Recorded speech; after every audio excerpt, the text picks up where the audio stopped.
This Jocks 94.5 podcast is brought to you by Millennium Satellite and Video. Log on to msbnow.com. TV excellence everywhere. That's Millennium. McElroy and Cubelic in the morning starts now.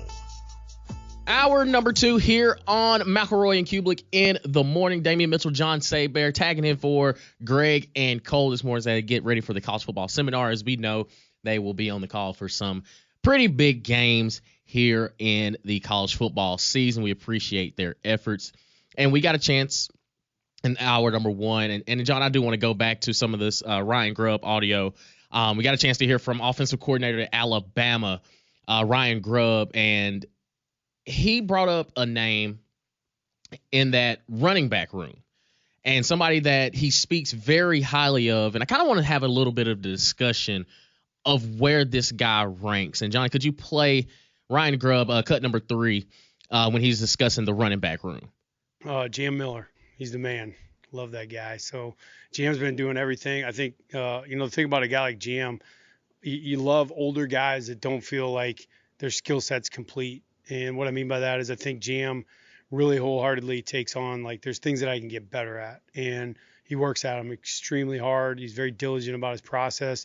And so he's a good leader in the room. I think Daniel has showed the physicality we thought with exceptional hands. I think Dre's getting better at pass protection, as is Rich. And so those 4 guys have really shown a lot of growth. And then even A.K. Deere is a guy that, was really swimming this spring and has showed some promise here lately. Normally I don't talk about those younger guys too much, but just been proud about, his progress the last couple of days has been really good. So we discussed the running back room and Jam Miller, Coach Ryan Grubb. They're talking about Jam Miller, the running back room. And I think that last season, because of Jalen Milroe's ability to run the football, and I look at the way Alabama was in 2024, it felt like Jam was kind of in no man's land because he was splitting time with Justice Haynes, who ends up transferring to Michigan. And I think Alabama's identity was kind of checked a little bit, if that makes sense. Because I think that when we saw the LSU game, when, Jalen Milroe was able to run up and down the field on, the Tigers, I don't necessarily think that's what they wanted to do, but the skill set that Jalen Milroe offered you kind of have to take it and run with it. So when we look at the running back position for Alabama, we can go, we've seen the Derrick Henrys. We can go back to the Sean Alexanders of years past. And, Damian Harris. Josh Jacobs was a first-round pick, and he was kind of buried in the depth chart. And we see the Najee Harrises and things. I kind of look at Jam Miller this year.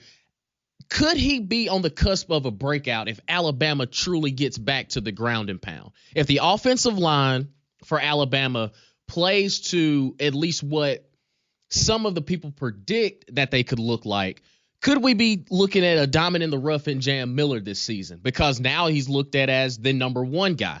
Not to say that Ty Simpson doesn't have the ability to run the ball, but it doesn't strike me as they're going to have a lot of quarterback designed runs as they had with Jalen Milroe.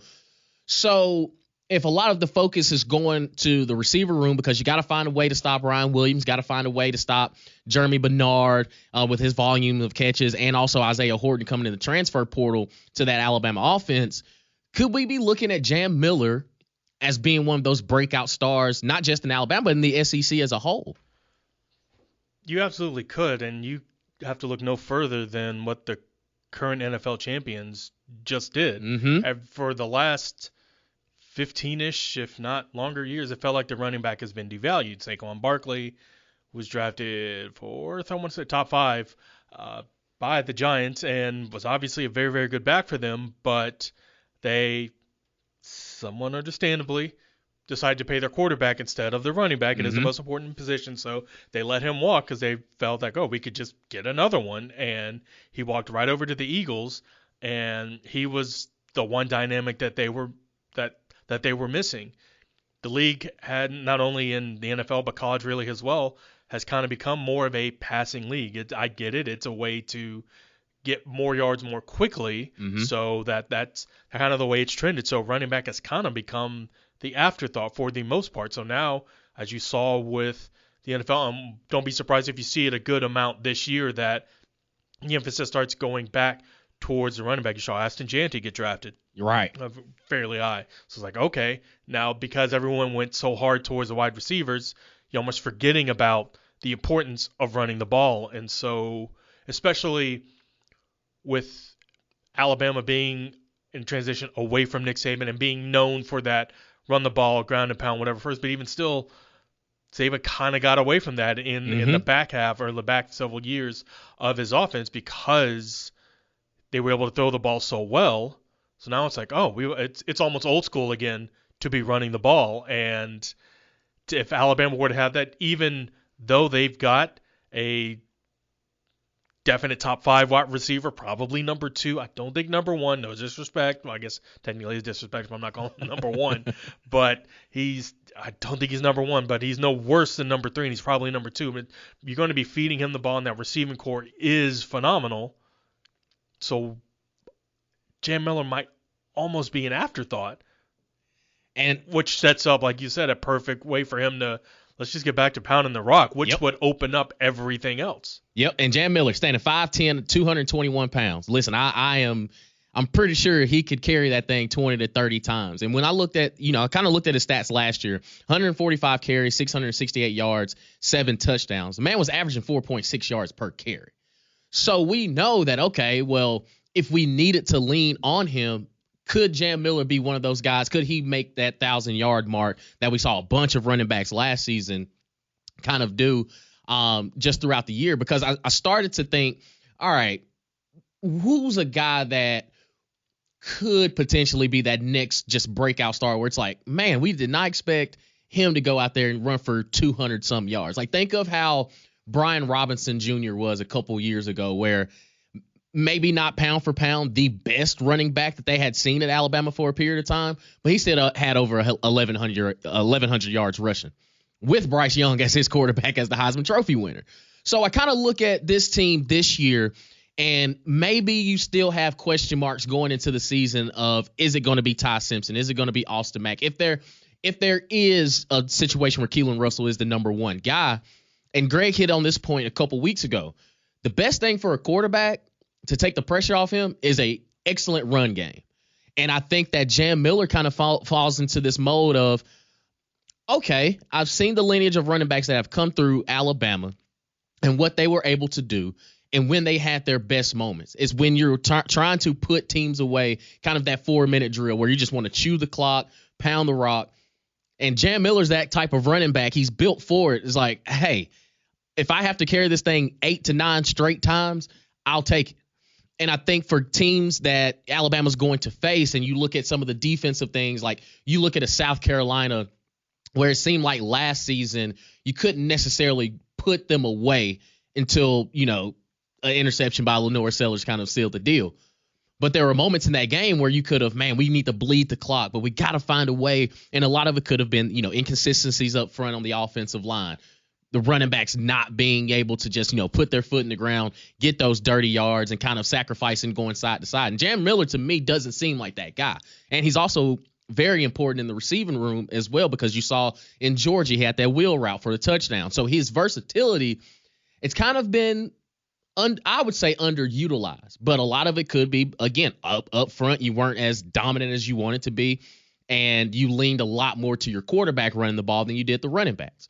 So when I look at Jam Miller, and as far as his identity in this Alabama offense, I look at him as, all right, are we going to get to a point in the season where I don't expect him to go out there and put up Derrick Henry type numbers, but I know that if Alabama has a, 6 to 10 point lead with about 3 minutes left in the ball game and they're on offense, they have a battering ram in the backfield that can chew the clock, bleed the clock, and get in victory formation at the end of the ball game.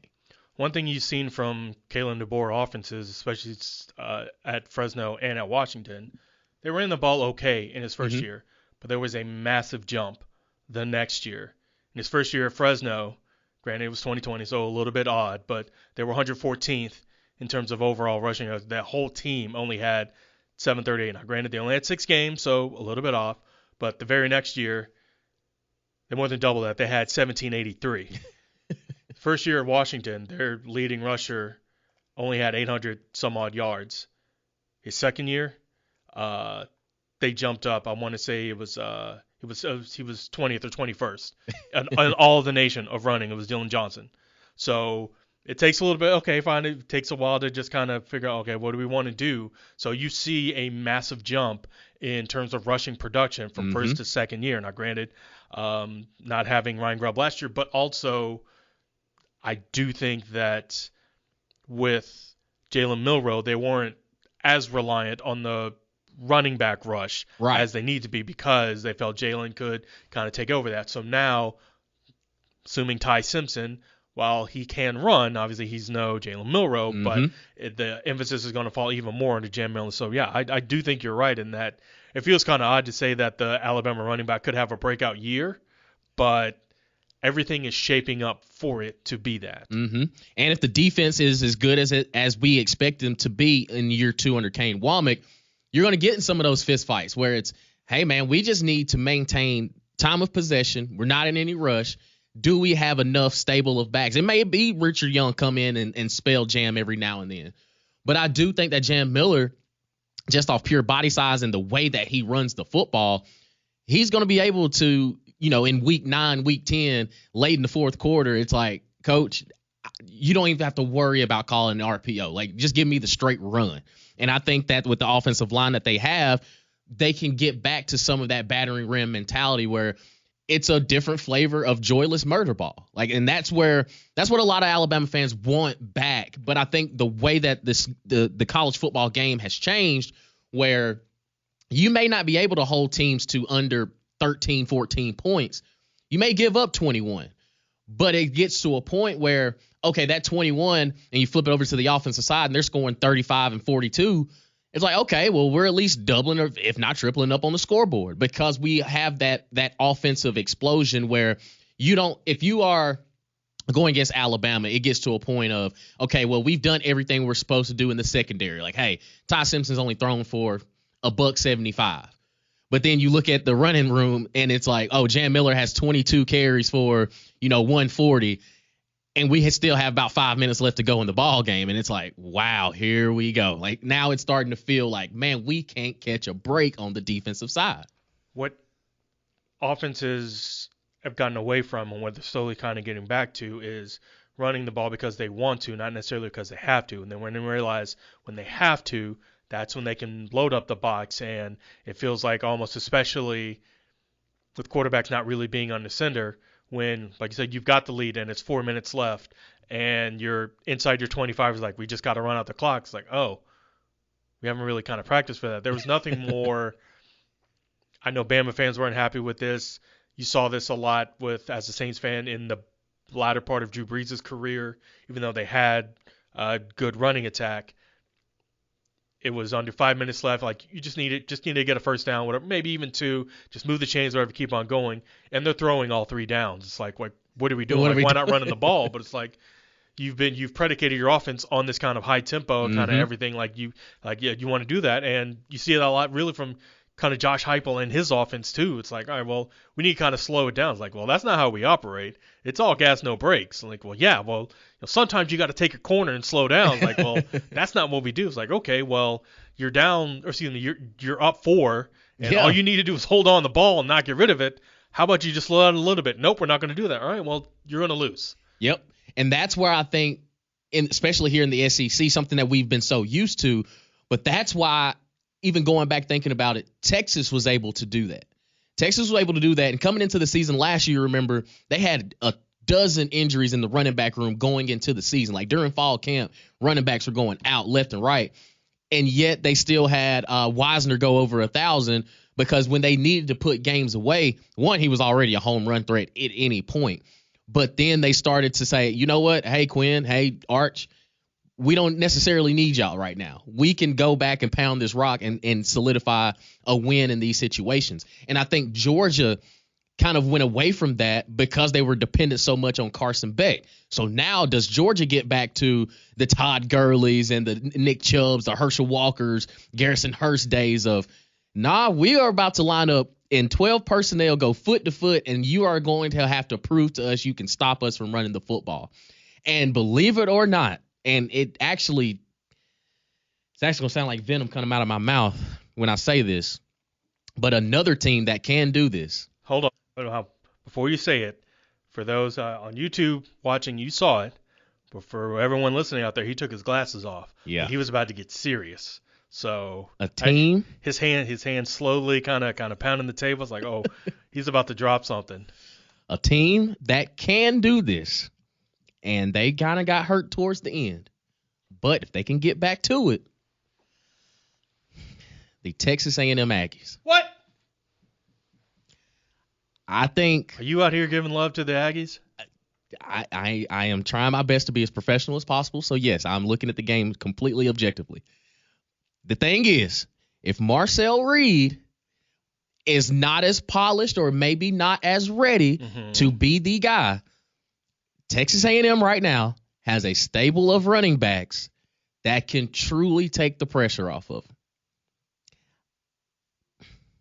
I'm trying not to cry. I'm trying my best to keep my emotions in check. I mean, the glasses on would have held on you taking them off. Your finger can go right to the tear I'm duct. telling you, man, Amari Daniels, I think, Emmitt Smith Jr. and Reuben Owens coming back from injury. I'm telling you, they have enough. And you saw it in the LSU game where it was like, all right, Marcel, like, we just need you to, be a point guard, just distribute where it needs to be. But we're going to be able to run the football. And I think that's what Mike Elko wants this team to be anyway. And I think if that running back room can stay healthy, and offensive line, I don't really know too much. I'm not going to sit here and try to be an expert. But I do think when you look at the running back room, it is hard not to say that Texas A&M has one of the better rooms in the league.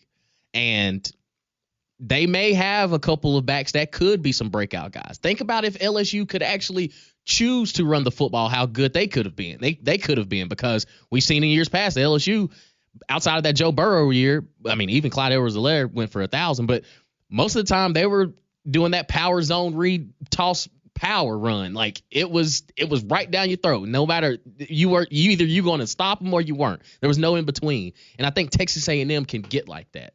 But I don't know. Maybe I'm crazy. 205-834-9450. Am I tripping? Is the SEC going to get back to a little bit more ground and pound? Is it too much finesse and flash out there for us receivers?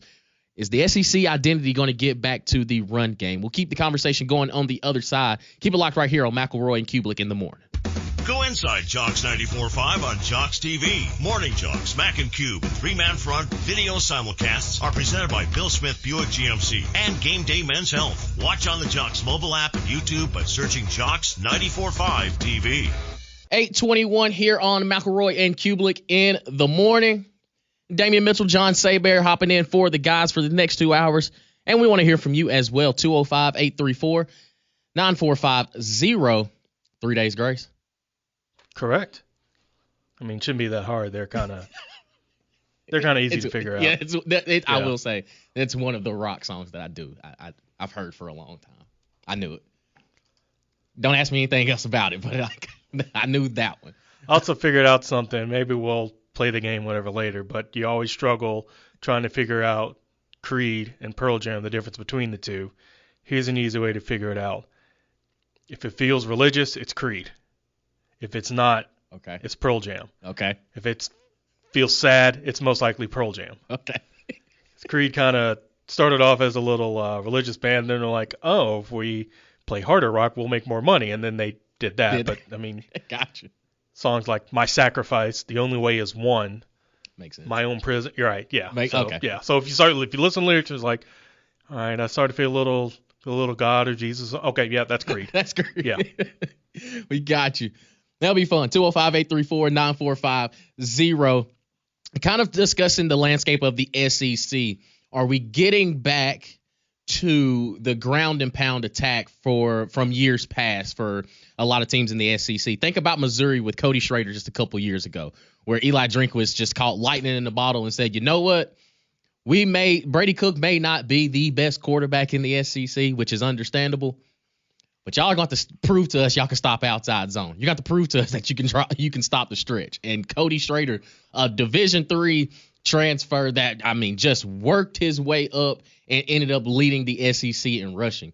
And think about it, even Tennessee, and I love Josh Heupel. His offense is designed for the quarterback to throw it all over the yard. Dylan Sampson was Offensive Player of the Year as a running back at the University of Tennessee. Part of the reason Arizona State had their success was because of Cam Scatterbo. Yep. I think the game is starting to get back to it. And now it is painful to see as a receiver, but that's why we tag RPO. So just in case that the quarterback has to pull it, we're going to be open. But I think now a lot of teams are getting to the point or the game, you're starting to realize like, all right, we have to get to a point. If we're up by 3 or 4, 7 points with 5 minutes or less going into the ball game, we got to be able to run the ball. We ain't got to get cute with it. We got to be able to say, hey, we're calling inside zone on 1. Ready? Let's go. That's where I think we're going to get back to as far as the teams that really have success. Think of Ohio State this past season. While all the love came to Jeremiah Smith, quite deservingly so, they still had 2,000-yard rushers in Quinshon Judkins and Travion Henderson in the backfield.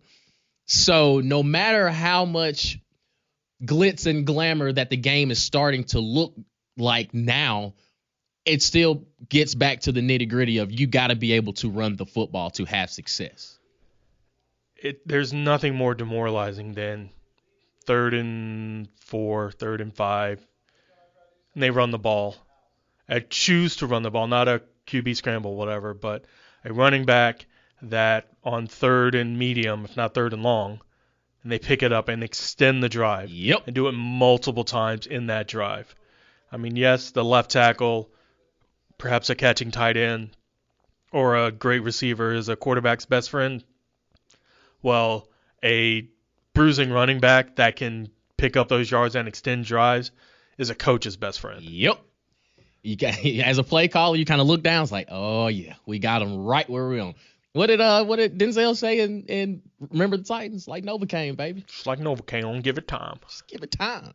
Because again, that's the thing. I think that's where a lot of just society and also just football in general is. A lot of these guys they're not patient enough.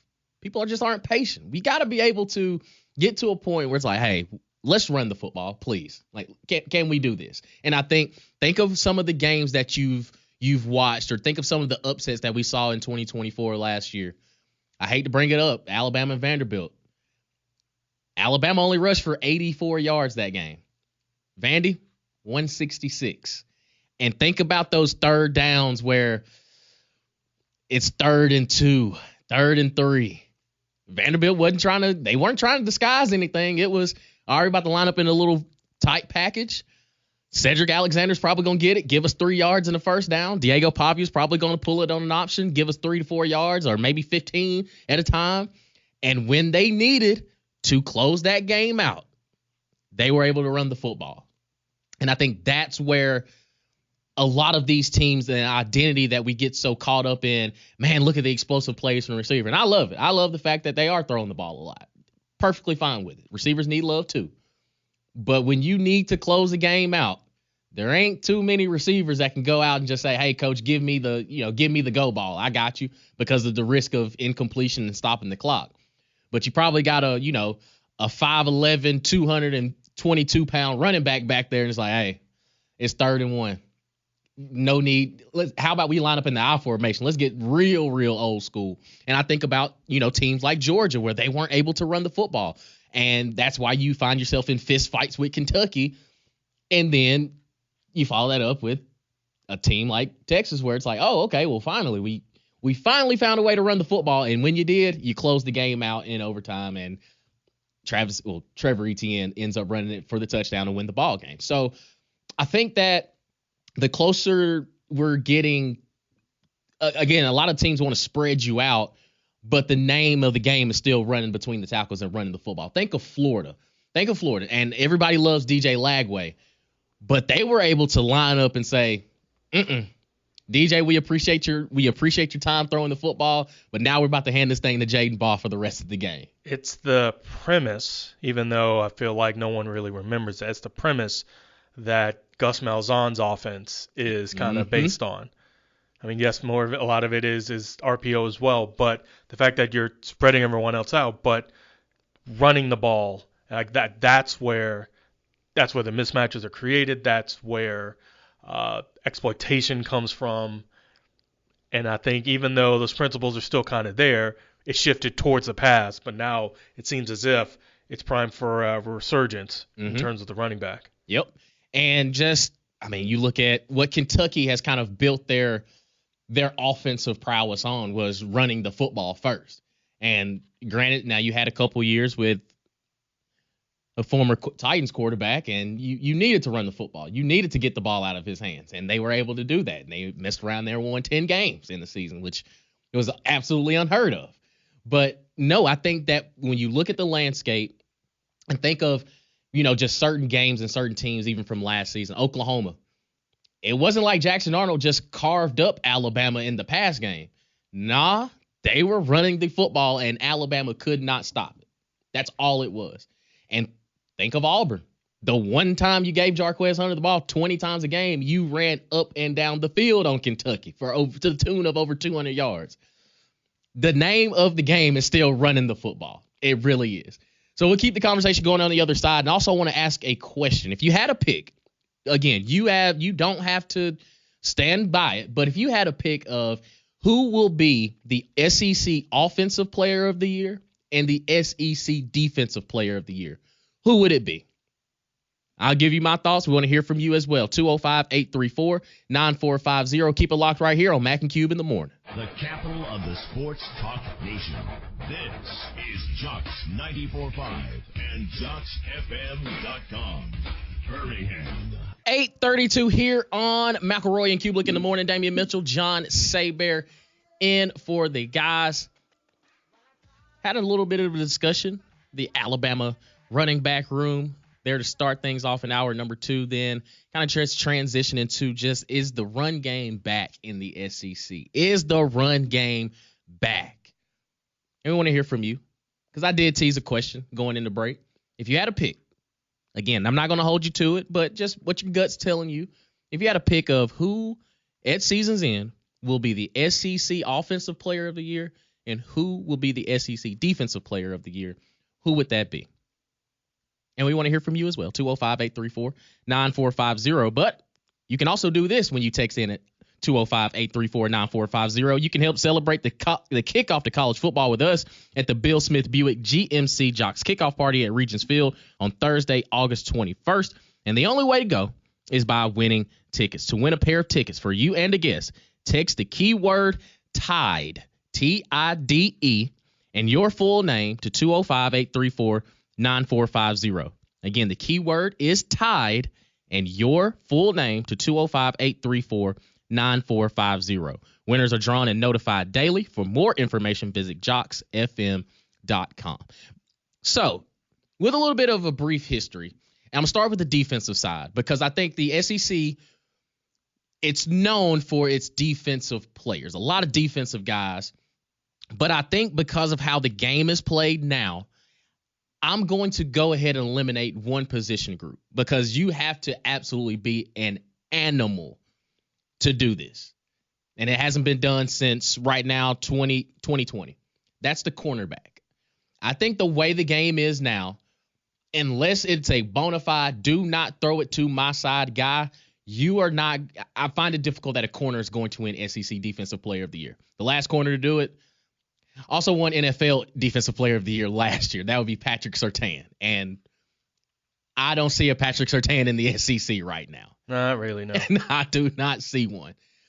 But right now, if I had a pick of SEC Defensive Player of the Year, I think it's going to be somebody that's either a safety or it's going to be one of those edge rushers because I don't think an inside linebacker now, unless it's somebody that's just sideline to sideline. Like, I don't see any Roquan Smiths around. Now, Deontay Lawson can be a good linebacker. He could potentially be another C.J. Mosley type guy. But I think it's so hard for them in the middle, unless you just have, average damn near 20 tackles a game, it's going to be difficult. But I think it could be one of these edge guys or a safety. And right now my pick would be Colin Simmons from Texas. I think he's one of those guys that when you turn on the tape and no matter where he's lined up on the edge, you can line him up at a 3 technique and have him loop around. He's probably one of the quickest and strongest guys that you've seen at that position. He gives me, and I don't want to put too much pressure on him, but he did, go out there and just perform exceptionally well last year. He gives me kind of Will Anderson vibes, where He can set the edge. He can rush off the edge, get to your quarterback.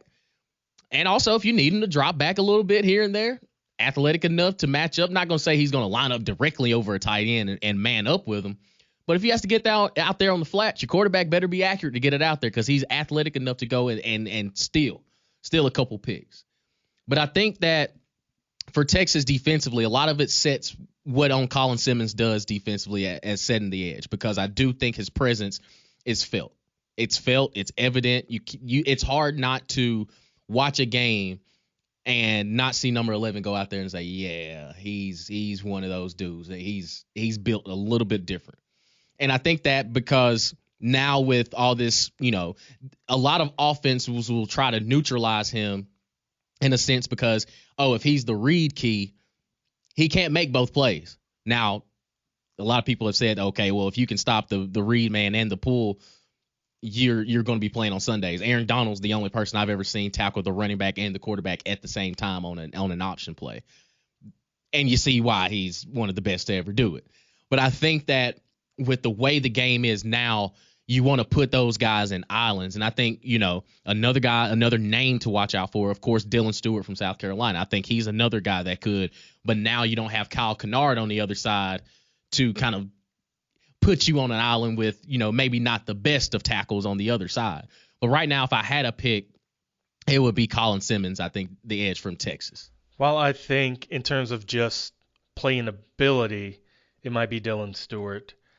I think his team's going to be hard-pressed unless if their defense is just lights out, which I don't think they're going to be. I do think, especially with losing Kyle Kennard, they're going to take a bit of a step back, and so defenses can concentrate on him. I do think he'll be, I don't know I doubt they'll release a voting, but I definitely think he'll be top 5, maybe even top 3, but I don't think it'll be him.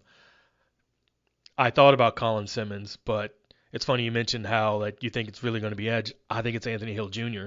Yeah. Because the reason I go for him is because even though Colin Simmons may have the flashiness of going after the quarterback and actually getting the sacks, he only had 9 last year. Mm-hmm. Anthony Hill had 8. Yeah.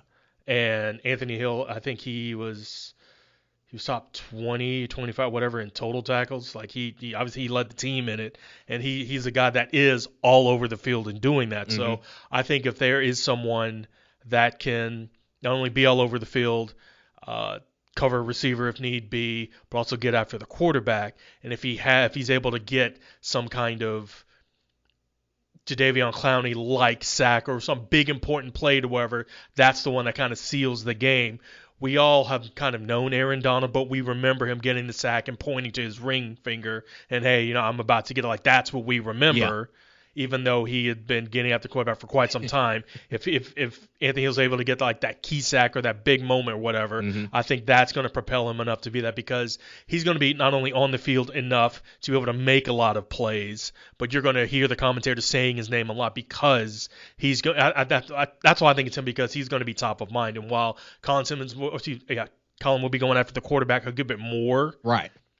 Again, he only had 9 sacks last year. Again, that's still a lot, and that's still very disruptive. And just because he only had 9 doesn't mean he was not disruptive the rest of the game. He was able to pressure and hurry the quarterback, but I think you're going to hear Anthony Hill's name a lot more, and that's why I think ultimately it'll be given to him. Yeah, and think about it. If you're the Texas defensive coordinator, you're just looking like, wow. I could literally call anything. Yeah, you're LeBron James in that pool. Yeah. This is my life. Yeah. Right. I can't believe this is my life. I think that now it kind of makes sense why Texas could be looked at as the number 1 team coming into the season, because of the fact that they have those 2 bookend guys that can absolutely wreck shop on anybody's offense on the other side. So flipping over to the offensive side in the SEC, I'm giving it to Arch right now, not because I think not because I think he's the best player. Because again, I think I would give it to Dylan because I think in terms of best player, but I think because the hype is so high up there that he just has an okay season, and the team does kind of what they expect. That it's it's not like what the Heisman's become. It's like, who's the quarterback on the best team? Okay, that's fine. We'll give it to him. Or who's the one that like we really, really know? I think now it's really more of a beauty contest. And even though someone, unless a skill player has an absolute baller breakout year, which might have to be a running back, because if it's a receiver that has a baller breakout year, someone's got to throw it to him, and chances are the quarterback's going to be given that punt. But I even think if Arch just has an okay year, his stats don't have to be that great, that people are like, well, okay, yeah, whether or not he had an okay year. Texas has one loss, or they're undefeated. The one loss was in the SEC championship game. Okay, yeah, like he definitely deserved to be there, and it was the defense's fault, or something along like that. Like I think there's a chance for others to surpass him, but I think right now I'd rather take the favorite, because while I could lean or may look towards like a Garrett Nussmeier, maybe Ryan Williams, something like that, they would have to completely obliterate a lot and have their team in such a great position that I'm not saying that they can't do that, but to overcome the almost unstoppable force that is Arch Manning, at least the hype around it, I think it's going to be hard to overtake that, because you have a lot of people that will be tuning in, not unlike the last couple of years, tuning in to see what Deion did because of the name. Let's see what Arch does. And if he goes out, and again, if he just plays okay, I think that'll be enough for people like, okay, fine. Yeah, he had 2 touchdowns, an interception, and 290 yards. Cool, fine. Yeah, good for me. Give him all the awards. Yeah, I can understand that. I actually would say Garrett Nussmeier, because I do think it's to that beauty contest. You're going to look at LSU's numbers game by game, and you're going to see Garrett Nussmeier throw for about 300, probably sprinkling a 400 game in there. And you're going to look at LSU season overall, and the success is going to ride on exactly him. Because I even go back to Jaden Daniels, where the game against Florida, I think, solidified that he was going to be the Heisman Trophy winner. Like, it was one of those, you watch week to week, it's like, man, Jaden Daniels was putting up a lot of numbers down there in LSU. And you're like, okay, they're winning a lot of games. They're putting up a lot of numbers. And then finally, when you finally had the time to watch LSU play, when they took on Florida that night, and he, ran for over 200, threw for over 300, it's like, yep, that's the guy. I think Garrett Nussmeier can have that ability, just mostly in the passing game, because I think that we're going to watch one. Either it may be he may go out week 1 and throw for 300 against Clemson, win or lose, depending on whatever happens. But there's probably going to be a couple games in there where it's like, all right, Garrett Nussmeier is dialed in. Like, I have the feeling that at least I am on the optimistic side that he won't serve up as many interceptions as I think he usually will, because of the fact that, man, he's played in the system now for 3 years, and he knows exactly. There's no looking over your shoulder. There's no, oh, man, if Jaden goes down, I got to go in and, go play hero ball. It's like, nah, man, you have the weapons around you that if you can just get them the ball on a consistent basis, put it into them, or they can have some catch after run situations, I think you're going to be just fine. And I think we're going to look at the statistics and going to say, all right, yeah, Garrett Nussmeier is probably going to be that guy. And depending on how much success LSU has, because, again, Jaden Daniels won the Heisman, and they were, 9-3? And it's, okay, yeah, you didn't necessarily get the big goal, but Brian Kelly can say, I coached the Heisman Trophy winner. So, and again, not going to hold anything to you. We're just kind of just feeling it out. If you had a pick right now, who would you think would be the SEC Defensive Player of the Year, SEC Offensive Player of the Year? We want to hear from you on the Jocks text line, phone lines, 205-834-9450. Keep it locked right here on Jock.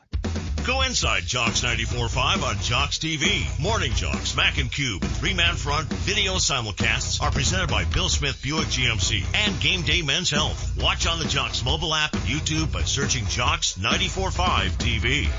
8:49 here on McElroy and Cubelic in the morning. Damian Mitchell, John Saybear here with you, having some fun. Just taking a look at the SEC, discussing if you had a pick right now of SEC offensive and defensive players of the year, who would they be?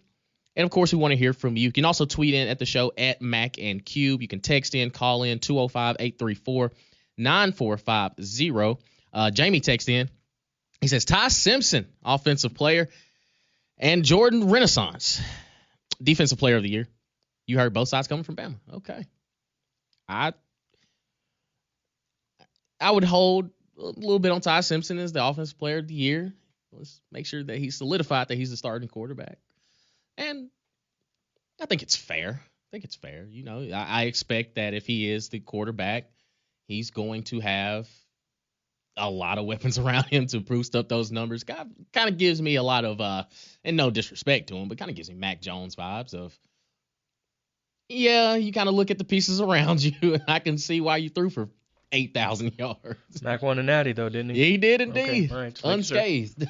Unscathed. He's one of few that can say when he was the starting quarterback, didn't lose a ball game, went all the way through. And he was thrown to a Heisman Trophy winner in Devontae Smith.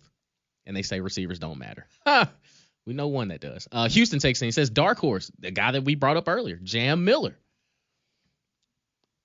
Again, if Alabama gets back to the ground and pound, he'll be a workload. He definitely will. Somebody else takes in and says, I don't get the Jam Miller love. He hasn't been anywhere near the production of running backs in the past. Not a game breaker, not a threat. And I push back on this to say, did you expect, or at least I didn't early on, did you expect Brian Robinson Jr. to be the running back that he was? Because I thought that he was more of, he wasn't the most fleet of foot.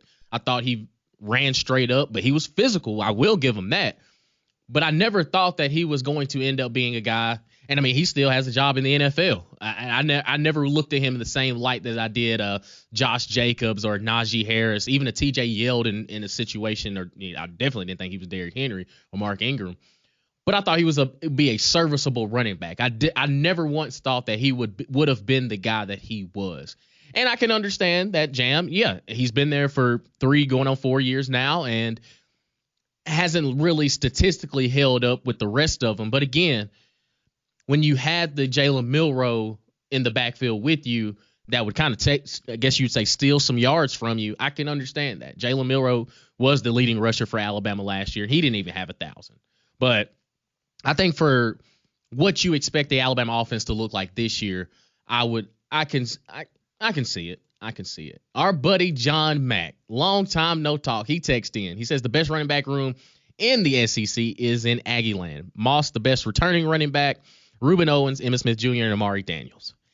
And then this is where I know he's back because his following text message that says maybe Marcel Reed can play as well as Kellen Mond. And see what happens when you give just a sprinkle of love towards Texas A&M. They just have to ruin it. They got to ruin it for me. But again, statistically, Kellen Mond is one of the best quarterbacks that Texas A&M has ever had. Drake takes in. He has SEC Offensive and Defensive Players of the Year predictions. He has Jaden Baugh as the Offensive Player of the Year and Caleb Banks as the Defensive Player of the Year. Somebody just texted in Hollywood, so I'm guessing they're talking about Ryan Williams. I don't know, man. You look at the second half of that season, you didn't really hear too much about Ryan Williams. But when he did make plays, you definitely knew him because, again, he is different. But I just think that it's a little bit you have to understand at the receiver position and the talent that Ryan Williams is. Again, the whole hoopla, he was 17 years old.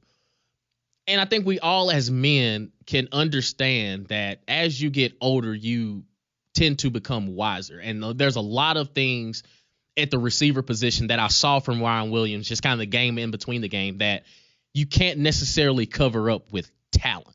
Like there are some intricacies running routes that, hey man, if you get on the DB's toes, maybe give them that good head fake. Make them, your hips got to lie. Your hips have got to lie. And I think that's where the separation that you see a lot of receivers, especially the smaller of frame. Think about Devontae Smith and Jalen Waddle. Jalen Waddle had the speed that where he necessarily didn't have to get very finesse in his routes. Where Devontae Smith didn't necessarily have that bye-bye, but he had good enough speed to where, hey, he was very fluid with his hips. That's why you looked at some of the dig routes or some of the routes across the middle. You're wondering, why did he create that much separation when he's not necessarily that fast? Well, when he's on a 6-step post route, when he gets his 6th step, you know, some people got to put their foot in the ground and kind of like stick it and get up north. Whereas when he's on his 6th step, you don't even realize he's just gliding right in front of you. And it's like, oh boy, okay, now I see why he's that open. And I think that comes with time. That comes with understanding the route tree. That comes with understanding the offense. And I think that Ryan Williams has that capability. That's why I thought Jeremy Bernard was so valuable in this offense, because he has the toolkit to play multiple positions and also get open. That's why I think Eric Singleton for Auburn is going to be. I don't think people truly understand how good he can really be in this offense, because he understands. He played at Georgia Tech last season where he wasn't necessarily looked at as a guy that needs to go out there and go for 1,000. It's, no, we can hand him off on jet sweeps. We can get into him and just in open space, and how electric he is with the football. And I think that's why Cam Coleman is going to take that next step, because he saw what it was like in year one of, oh boy, yeah, these DBs, you became a one-trick pony of, okay, either he's about to run a go ball or he's going to run a post. We can actually let him run across the middle, because I don't think he trusts his hands enough. And that's where you saw a little bit of those like the balls that hit his hands, he didn't run through the route. And I think that's where you kind of see the maturation of a receiver of, I'm not afraid to go across the middle. Not to say that Cam Coleman was, but you saw him kind of have those alligator arms when we're going across the middle. But I think a lot of that can kind of come with age and also with growth within the offense. So we'll keep the conversation going. We got another hour. Want to hear from you, 205-834-9450. Also take a listen to some of the coaches that we played a little bit earlier and hear from what some of the fall camp updates are from around the SEC. So you want to keep it locked here on Jocks for McElroy and Cubelic in the morning. Got some more coming on the other side. This is McElroy and Cubelic in the morning.